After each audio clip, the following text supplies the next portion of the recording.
East just number কথাটা Messi রোনালদোদের বেলায় শুনেছেন কিংবা বলেছেন। বাংলাদেশ ক্রিকেটে এই শব্দটাই কেন জানি মাহমুদুল্লাহ রিয়াদদের বেলায় প্রচারিত হয় না, কারণটাও অজানা। এবার বোধহয় বলতে হয় বয়স আসলেই একটি সংখ্যা। জিম্বাবুয়ে সিরিজের দ্বিতীয় ম্যাচে 18তম ওভারে মাহমুদুল্লাহ একটি ছক্কা হাঁকান। সেই বলটি গিয়ে পড়ে চট্টগ্রাম জহুরুল আহমেদ স্টেডিয়ামের ঠিক বাহিরে। ডিজিটাল টিমের ক্যালকুলেশনে সেই সংখ্যা গিয়ে দাঁড়ায় 103 মিটারে। হিসাব করলে যা আইফেল টাওয়ারের 3 ভাগের 1 ভাগ। বাংলাদেশ ব্যাটারদের ব্যাটে 6 হরহামেশে দেখা যায় না। বড় ছয়ের কথা তো সেটা আরো দূরের কথা, কিন্তু ব্যাপারটা রিয়াদের বেলায় একটু ভিন্ন।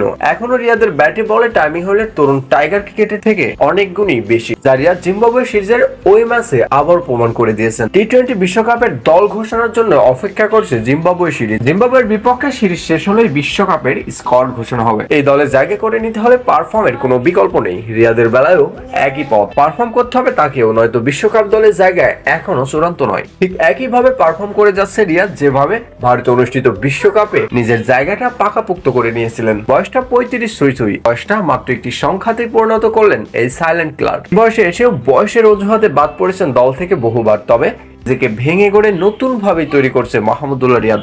বাদ পড়ার সময়টুকু নিজেকেই দিয়েছে, সফলতাও ধরা দিয়েছে বহুবার। ভারত অনুষ্ঠিত বিশ্বকাপের পরে এখনো রিয়াদের ফর্ম তলানিতে পড়েনি, বরঞ্চ ব্যাট হাতে এখনো নতুনত্ব এনে দিচ্ছে এই সাইলেন্ট ক্লার্ক। ওয়ানডে, টি-20 বিশ্বকাপ কিংবা এশিয়া কাপ কোথাও প্রাপ্তি রাখেননি লাল সবুজের জার্সিতে মাহমুদুল্লাহ রিয়াদ। বাংলাদেশ ক্রিকেটে মাহমুদুল্লাহর প্রয়োজন অপরিহার্য তা বলার প্রশ্নই রাখেনি।